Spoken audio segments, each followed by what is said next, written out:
Hey everyone, and welcome to English Tea, the podcast where we sit back, relax, and just chat in simple, natural English. I'm Kiara. And I'm Chase, and oh my goodness, I am so excited today. Like barely sleeping, brain is going a million miles an hour excited. Because, Chase, tell the people why you are losing your mind right now.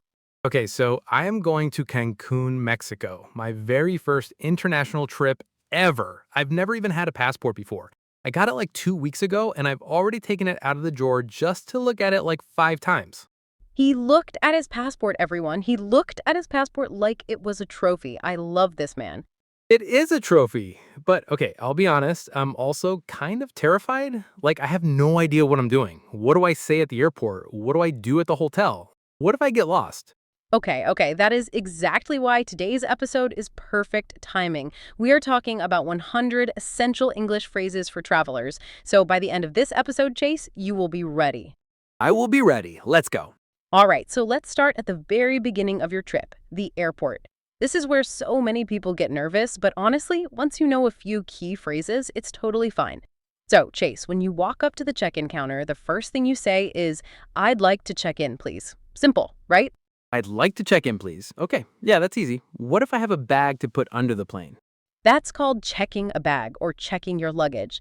You say, "I have one bag to check." Or if you're not sure about the rules, you can ask, "Is my bag within the weight limit?" Because trust me, you do not want to pay extra fees at the counter. Oh, there are weight limits? I did not know that. Yes, usually around 23 kilograms for a checked bag. And if you want to pick your seat on the plane, you ask, "Can I have a window seat or can I have an aisle seat?" An aisle seat is the one next to the walkway. Good if you need to get up a lot. Window seat, absolutely. I want to see everything. What about boarding the plane? Like, how do I know when to get on? They will announce it over the speakers. You'll hear things like, "We are now boarding rows 20 to 30," or "This is the final boarding call for flight number 452." When that happens, you run. I will absolutely run. What about customs? That word makes me nervous. It sounds like something serious. It does sound serious, but it's just the checkpoint when you arrive in a new country. An officer will ask you questions. The most common ones are, "What is the purpose of your visit?" You say, "I'm here on vacation." They might ask, "How long will you be staying?" You say, "I'll be here for 1 week." And always be honest. Customs officers are not people you want to joke around with. Oh, definitely not joking with them. Got it. I'm here on vacation. Easy. Okay, moving on. Let's talk about the hotel. You've landed in Cancun, you grab a taxi, and you arrive at your hotel. You walk up to the front desk and you say, "I have a reservation. My name is Chase." I have a reservation. Oh, that sounds so grown up. What if my room isn't ready yet? Then you ask, "What time will my room be ready?" Or if you want to leave your bags while you wait, you say, "Can I leave my luggage here until check-in?" They almost always say yes. Very useful phrase. Ooh, that's a good one. What if something in my room is broken, like the air conditioning? Because I will need air conditioning in Cancun. I can tell you that right now. Yes, you will absolutely need it. So if something isn't working, you call the front desk and say, "There's a problem with my room." Then explain what it is, like the air conditioning isn't working, or the shower has no hot water, or my key card isn't working. And if you need something extra, like more towels, you say, "Could you please send extra towels to my room?" Always add please. It goes a long way. Okay, now can we please talk about food? Because this is the part I am most excited about. Mexican food in Mexico, I cannot wait. Oh, the food is going to be amazing. Okay, so at a restaurant, when the server comes over, they'll probably say, "Are you ready to order?" And if you need more time, just say, "Not yet, thank you. Just a few more minutes." No pressure.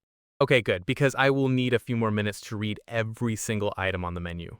And when you're ready, you say, "I'd like to order, please." Then tell them what you want, like, "I'll have the tacos, please."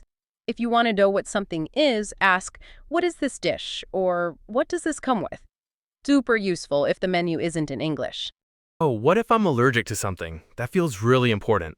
That is one of the most important phrases to know. You say, "I'm allergic to," and then the ingredient, like, "I'm allergic to nuts," or "I'm allergic to shellfish." You can also say, "Does this contain," as in, "Does this contain dairy?" or "Does this contain gluten?" Please, everyone, learn this phrase before you travel. It can genuinely keep you safe. Yeah, that's a really important one. And how about paying the bill? Do I just wave at the server? Waving is actually pretty common, but the polite phrase is, could we have the bill, please? In the US, people also say check, as in, can we get the check? If you're splitting the cost with someone, you say, can we pay separately? And always check if the tip is included. You can ask, is service included?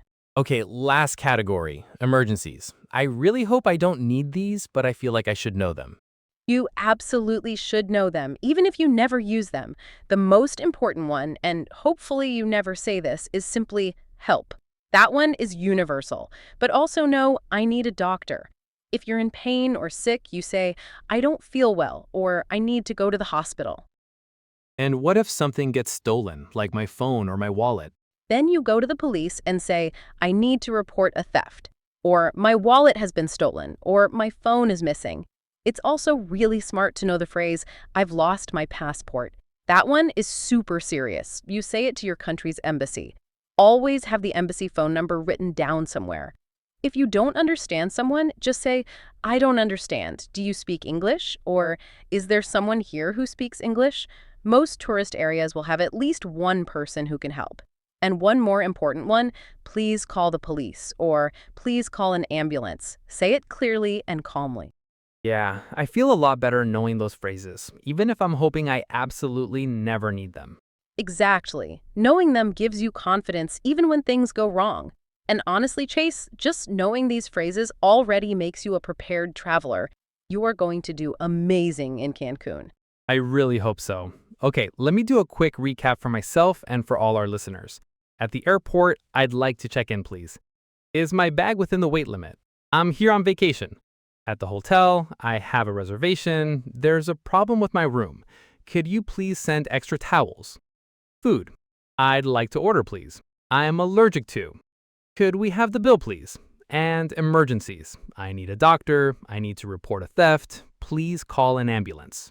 Chase, that was perfect. Look at you. You are absolutely ready for Cancun. I feel ready. I'm still going to be nervous at the airport, but I feel so much better. Being a little nervous is totally normal. It just means you care. And to our listeners, if you've been following along today, you now have some really powerful phrases in your pocket. Practice them out loud. Say them to yourself at home. Say them to your mirror. Say them to your cat, whoever will listen. Saying them out loud makes such a difference. When you actually speak the words, they stick in your brain so much better. Don't just read them, say them. Exactly. And thank you so much for spending this time with us on English Tea. We really love having you here, and we hope this episode gave you some useful tools and maybe a little bit of confidence too. And Chase, good luck in Cancun. Send us a postcard. I absolutely will. Okay, everyone, from me, Chase, have a wonderful week. Keep practicing your English, and remember, every big journey starts with just one phrase. And from me, Kiera, be brave, be curious, and we'll see you next time on English Tea. Bye. Bye, everyone.